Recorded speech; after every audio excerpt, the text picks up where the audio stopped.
There we go. Much better. We're back on the air.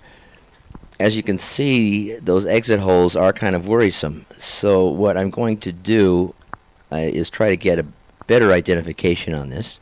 I may have to go down to the Agriculture Commissioner's office in Southgate, get a better idea of what's going on with this oak. There is a pest out there called the golden oak borer, which is very, very bad news. Has not showed up here yet, and hopefully this is not yet. Now, luckily, borers do get a lot of different boring type pests. And I'm not talking about pests that are no good at parties. I'm talking about pests that actually go into the wood, can cause a lot of damage, and especially oaks or oak branches that are under some kind of stress. Remember, if you have an oak, give it really good care. Oaks are the prima donnas of the tree world. They need extra special care and treatment to stay looking good and not fall down and hurt you and your house.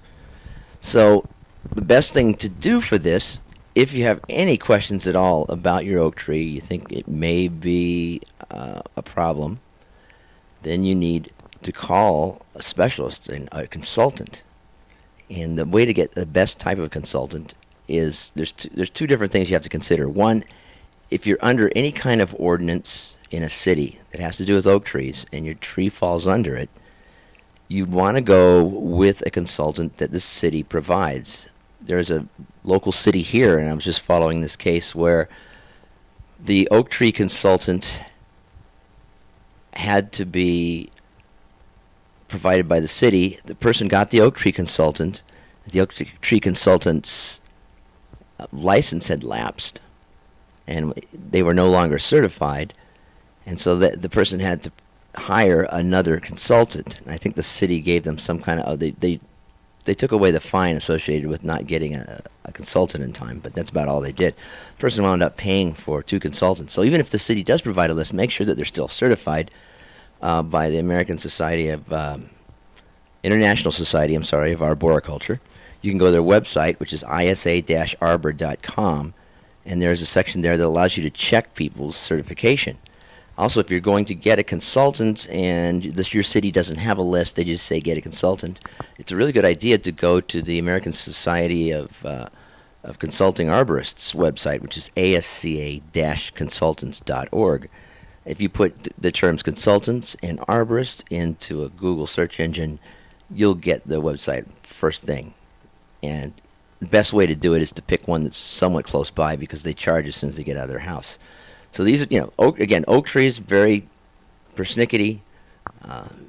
They don't, once you get them in the right conditions, they don't require a lot of extra care, but getting the right conditions for them is very important. One thing, you always have to consider the watering, because watering around oak trees can be really bad for them if it's done at the wrong time of year, and if it's done too frequently. You have to consider what's located under your oak tree, because compaction of the soil around the oak tree is the number one killer of oak trees. Besides, and it's right up there with I think compaction is number one, and then overwatering is number two. Compaction really just is almost certain death for them. And all these things have to be considered when you're dealing with the area underneath an oak tree, or you're dealing with an oak tree.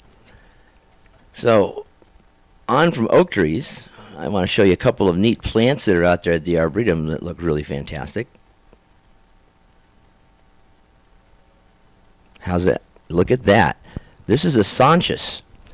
The Sonchus, and I don't have a species on this, and I'm trying to find the species, and there's several of them that fill the bill. This is an arborescent composite.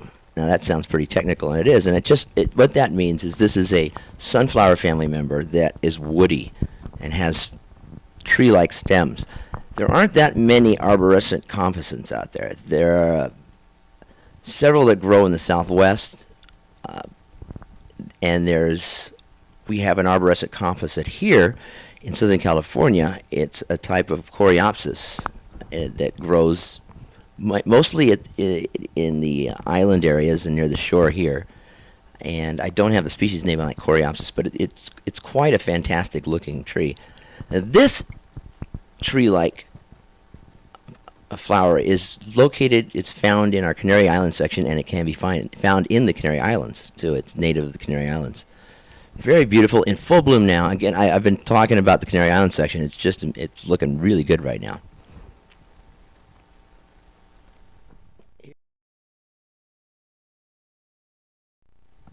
Here is a really neat looking pod. I had to take a picture of this pod.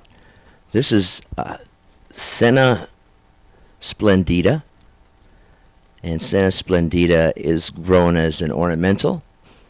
It's kind of a almost a tree kind of shrub. It never really gets it never develops strong enough trunks or limbs to be a nice tree. It's a better shrub, and it's one that should be cut back every now and then because if you leave it be, it gets really brittle. It has a few drawbacks, but it's just gorgeous. It blooms a good part of the year, and it produces these really fascinating looking pods. Take a look at that. Just gorgeous. Another thing that's blooming right now that you want to take a look at out there in the Arboretum is this plant right here. This is one of my favorite plants here.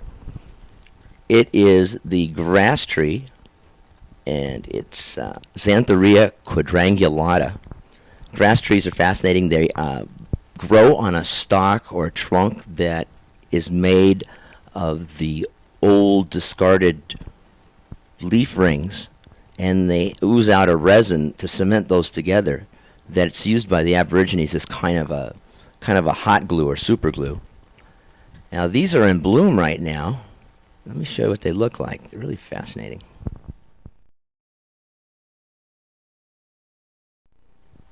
That is the Xanthorrhea, the Australian grass tree, in full bloom. The interesting thing about these blooms is that they are used widely by the Aborigines, where they are native, to produce a kind of a Kool-Aid. They take the stalk and they dip it in water, and the nectar in those flowers, which is copious, oozes or diffuses into the water, and voila, they have kind of a Kool-Aid or Xanthorade.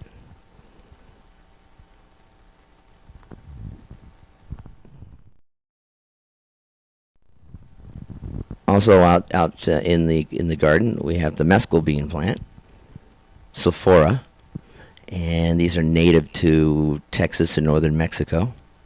The beans are poisonous, but they're used in children's jewelry, and don't ask me why.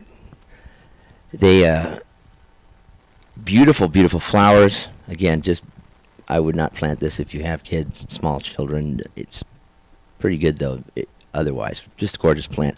We have a really fascinating thing happening to one of these that is located at the corner of our administration offices. We have a Sophora, Scondifolia, I think it's the species. Anyway, we have a Sophora there, and that Sophora's flowers are distorted right around where you see an air conditioning unit. There's something in that air conditioning unit that's affecting the genes of this plant to cause it to become distorted. Probably ozone, but I'm not sure. It could be the freon in there. Just it's amazing to see the effect that this has, this cooling unit has on these things, and this happens every year. Also out there, and I don't know if this is in bloom yet, but it will be soon. This is our peony, our tree peony out there. This would be in the shady part of our herb garden. So take a look at that. If it's not in bloom now, it will be very soon. Also in bloom out there in our herb garden are California poppies. And on the other side of the hill, behind the herb garden, one of my favorites,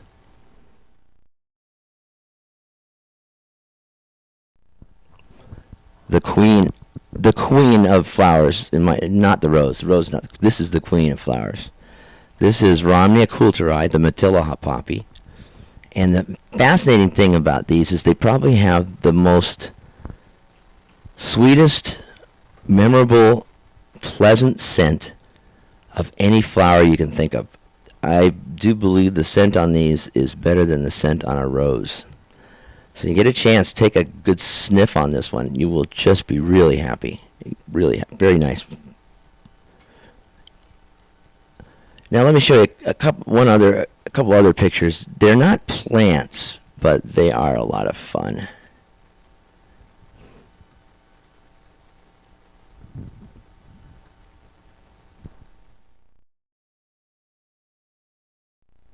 There you go. Anybody out there figure out what this is? That is our fountain, the Gateway Fountain, which is located between the lawn adjacent Baldwin Avenue and the interior of the Arboretum, that little gateway area that allows you to view inside there. This is a high-speed photograph of one of those fountains. Let me show you, with of course a little bit of photoshopping. Let me show you another one.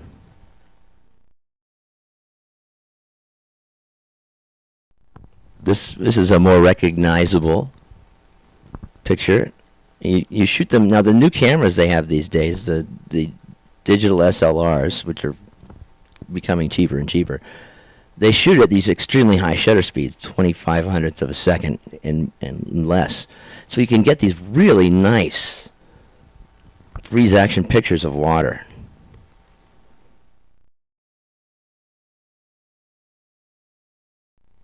Look at that one. This almost looks like an icicle. That is really something. Anyway, it's looking really good out there. Tabebuias are in full bloom right now. Come on by. We're just about out of time.